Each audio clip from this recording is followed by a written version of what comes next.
دور بہت دور کہیں ایک چھوٹا سا گاؤں تھا جو بہت خوبصورت تھا۔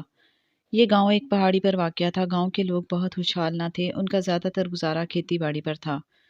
گاؤں کے باہر کافی زمین تھی لیکن وہ زرخیز نہ تھی، یہی وجہ تھی کہ محنتی ہونے کے باوجود وہ لوگ زیادہ پیسہ نہ کما پاتے تھے۔ وہ علاقہ کافی خوبصورت تھا، پیچھے پہاڑ اور پہاڑوں میں بہتے جھرنے آنکھوں کو بہت بھلے لگتے۔ لوگوں کا آپس میں پیار محبت بھی تھا اور گاؤں کا بچہ بچہ اپنے بڑوں کے ساتھ کام میں ہاتھ بٹاتا۔ جیسے اگر کوئی درخت راستے میں گرا پڑا ہو یا کچھ اور جس سے گزرنے والوں کو دقت ہوتی ہو تو سارے لوگ مل کر فوراً ہی اس درخت کو ہٹا دیتے تاکہ دوسروں کو کوئی مشکل پیش نہ آئے۔ علاقہ پسماندہ تھا، اس لیے وہاں جدید گاڑیوں کی بجائے گھوڑا گاڑیاں استعمال ہوتی جن میں گھوڑے آگے جتے ہوتے۔ اس وجہ سے ہر گھر میں گھوڑے ضرور نظر آتے۔ اس علاقے کا موسم بھی بہت اچھا رہتا، ہر وقت آسمان پر بادل چھائے رہتے۔ فصل بوتے اور کاٹتے وقت تو کھیتوں میں خاصی رونق ہوتی، لگتا ہی نہ تھا کہ وہ لوگ روزی کما رہے ہیں، بلکہ یوں لگتا کہ جیسے جشن منا رہے ہیں۔ عورتیں، بچے، مرد، جوان سبھی کام کر رہے ہوتے اور آپس میں خوش گپیوں میں مصروف ہوتے۔ کام کرتے تھک جاتے تو وہیں بیٹھ کر سستا لیتے۔ کچھ عورتیں کام پر نہ جاتی اور گھر بیٹھ کر باقی لوگوں کے لیے کھانا تیار کرتی۔ مرد اپنی بیویوں کے ساتھ عزت سے پیش آتے اور زندگی کا کوئی بھی معاملہ ہو تو ان کے مشورے سے چلتے۔ انور کو پڑھائی کا بہت شوق تھا۔ پہاڑیوں کا یہ پیارا سا بچہ کام میں اپنے گھر والوں کا ہاتھ بھی بٹاتا اور فارغ وقت میں پڑھائی بھی کرتا۔ اس نے ایک کتا بھی پال رکھا تھا جو اس سے بڑا مانوس تھا۔ ساتھ ساتھ وہ اپنی بہن اینا سے بھی بہت محبت کرتا تھا۔ وہ دونوں جب بہت چھوٹے تھے تو تب بھی وہ اپنی بہن کی ہر کام میں مدد کرتا، چاہے وہ گڑیا نہلانے کا کام کیوں نہ ہو۔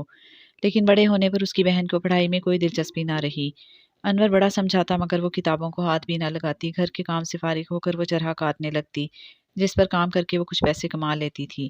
ویسے تو ان کے گاؤں میں سبزی، پھل اور مچھلی سب کچھ لوگ گلیوں میں بیچنے آ جاتے۔ لوگ اپنے دروازے پر ہی جا کر مطلوبہ چیزیں خرید لیتے، لیکن انور کو مچھلی کے شکار کا بھی شوق تھا۔ وہ دریا پہ جا کر تازہ مچھلی پکڑتا اور گھر لا کر اپنی ماں کو دیتا۔ ماں مچھلی بہت مزے کی بناتی اور وہ مزے لے لے کر کھاتا۔ انور وغیرہ اپنے تایا کی فیملی کے ساتھ رہتے تھے۔ تایا کے بچوں کے ساتھ بھی اس کی اچھی بنتی تھی، خاص طور پر ان کا چھوٹا سا بیٹا جو بہت معصوم اور شرارتی تھا۔ تایا زیادہ بوڑھے ہو چکے تھے، وہ جب گھر سے باہر نکلتے تو جلدی تھک جاتے اور گھبرا جاتے، اس لیے گھر کی عورتیں انہیں باہر جانے سے روکتی تھیں۔ ایک دن انور کسی کام سے باہر نکلا تو اسے سامنے سے مینا آتی نظر آئی۔ مینا اس کی ہمسائی تھی، اس نے ایک بلی اور طوطا پال رکھا تھا اور اب وہ کچھ سبزیاں اور لکڑیاں اٹھائے چلی آ رہی تھی۔ اس نے بتایا کہ وہ اپنے ماں باپ کو کھانا دینے کھیتوں میں گئی تھی اور واپسی پر انہوں نے اسے یہ سامان پکڑا دیا۔ اس کے ماں باپ دونوں ہی کھیتوں میں کام کرتے تھے اور گھر میں کھانا اس کی دادی پکاتی تھیں، جو خاصی بوڑھی ہو کر بھی ابھی تک کام کرنے کو ترجیح دیتی تھیں اور گھر کے بہت سے کام اپنے ہاتھ سے کرتی تھیں۔ انور نے مینا کا سامان پکڑا اور اس کے گھر پہنچا دیا۔ وہ سادہ زندگی گزارنے والے لوگ تھے، ان کی عورتیں بھی کپڑے ندی پر جا کر دھوتی تھیں۔ پھر ایک دفعہ ایسا ہوا کہ سردی کے آتے ہی برف باری شروع ہو گئی اور اس دفعہ ایسی برف باری ہوئی کہ زندگی کے سارے معاملات رک گئے۔ کوئی کام کاج پر نہ جا سکا، گھروں میں سودا لانا مشکل ہو گیا، سردی کی شدت الگ تھی، ایسے میں سارے پریشان تھے۔ آخر لوگوں نے مل جل کر خود ہی اس مسئلے کو حل کرنے کا سوچا۔ برف باری 2 دن تک جاری رہی اور پھر رک گئی۔ برف باری کے رکتے ہی سب سے پہلے تو لوگ خوب گرم کپڑے پہن کر گھروں سے باہر نکلے۔ 2 دن تک گھروں میں قید رہ کر وہ تنگ آ گئے تھے۔ گھوڑا گاڑیوں پر سامان لاد کر گاؤں میں لایا گیا اور جن لوگوں نے اپنا سامان بیچنا تھا وہ بھی گاڑیوں پر لاد کر بھیج دیا گیا۔ لوگ اب گلیوں میں گھومنے پھرنے لگے، گھوڑوں کے علاوہ گدھوں سے بھی کام لیا گیا۔ عورتیں سبزی سودا لانے باہر آئیں تو ہنستے کھیلتے باتوں میں لگ گئیں۔